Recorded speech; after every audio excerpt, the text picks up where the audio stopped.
I wake up already judged. I am John Terry, former captain of England, captain of Chelsea. Now the man accused of racially abusing Anton Ferdinand in a match against QPR. The clip has been replayed more times than any goal I've scored. Muted, slowed down, subtitled. My mouth frozen mid-sentence on every news channel in Britain. The criminal court said there wasn't enough evidence to prove intent. Not guilty. The Football Association said I violated their code anyway.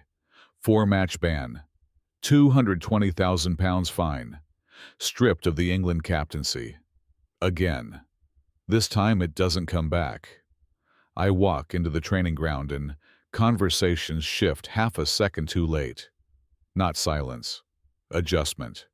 Staff still open doors for me. Security still nods.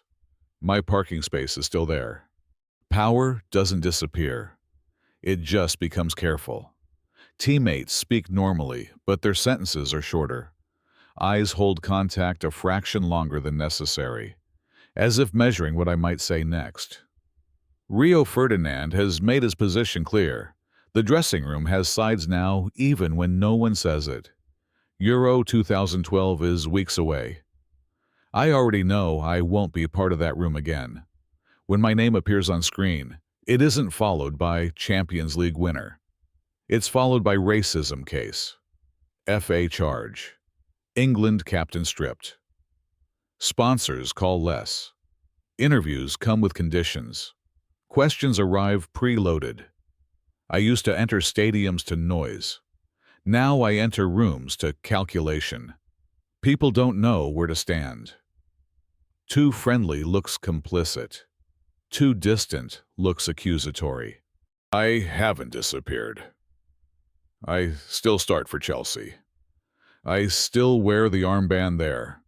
But internationally, my name is volatile, sensitive. Something associations manage rather than celebrate.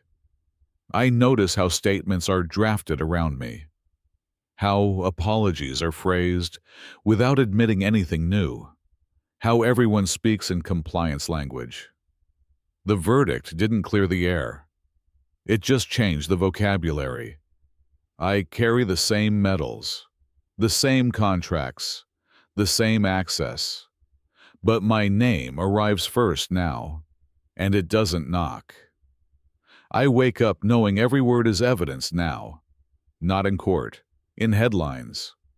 The club sends the schedule the night before. Media training refresher. Community appearance, pre-approved questions only. Internal meeting with communications. I'm told again what I already understand, no improvising. No commentary on the FA. No mention of Anton Ferdinand. No language that can be clipped, looped, reframed. I nod. At Cobham, the security guard greets me the same way he always has. Morning, Skip. The word hangs there. Not England captain. Just Chelsea. Inside, the communications team is waiting. 2 of them now, not 1. They show me a draft statement for an upcoming sponsor activation. 3 paragraphs. Safe verbs. Careful tone. I read it and slide it back. I'll speak without the script. The room stills. One of them laughs softly, like I'm joking. I'm not. They remind me that anything unscripted becomes content. Content becomes debate. Debate becomes damage. I say I understand.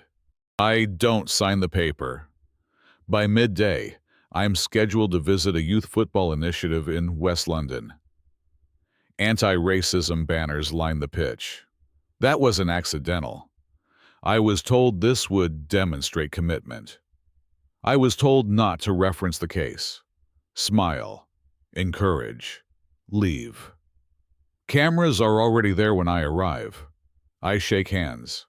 I speak about discipline, about respect in football.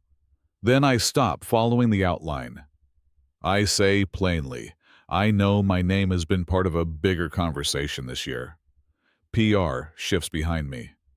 I can feel it. I don't apologize again. I don't defend myself. I just acknowledge the weight. Within minutes, phones are out. Clips are uploaded before I finish the session. On the drive back, my agent calls. Why would you say that? Because silence has started to feel like an admission written by someone else. He tells me the phrasing will be dissected. Bigger conversation will become admits wrongdoing on one site, positions himself as a victim on another. By the time I reach the training ground, the headlines are already forming. Terry addresses racism row again. Terry reignites controversy. I didn't reignite anything. I said one sentence. In the afternoon, I'm pulled into a meeting with club executives. They speak carefully, not accusing, concerned. Sponsors have flagged the clip. One wants reassurance I won't freestyle again. Freestyle. Like this is music. I tell them I won't be reckless. They don't look convinced. Later, a journalist texts me directly. Off the record, he says. He asks if I feel unfairly targeted. That's bait. If I say yes, I'm deflecting. If I say no, I'm conceding something. I type a response. Delete it. Type again. I'm focused on football. Within 10 minutes, an article goes live, quoting a source close to Terry, saying I feel misrepresented. I never use that word. Truth doesn't move intact anymore. It mutates once it leaves my phone. At training, I tackle harder than usual. Not dangerous, just firm, a teammate jokes. Careful, that'll be a headline too. He's not wrong. Everything is narrative now. In the locker room, someone leaves a newspaper open on the bench. My face beside the word controversy in bold. I close it. After training, I ignore advice again. Instead of using the club car exit, I walk out the front gate where photographers wait. It's not brave, it's impulsive. Flashbulbs crack. John, any regrets, John? Do you understand the anger? John, will you ever captain England again? I stop. PR is behind me whispering. Keep walking. I don't. I understand this is bigger than football, I say. Nothing more. That sentence will split into 12 interpretations by morning. On the drive home, my phone vibrates constantly. Clips, panels, opinion columns. Some say I'm calculating, some say I'm defiant, some say I'm trying to rehabilitate my image. I didn't plan any of it. That's the problem.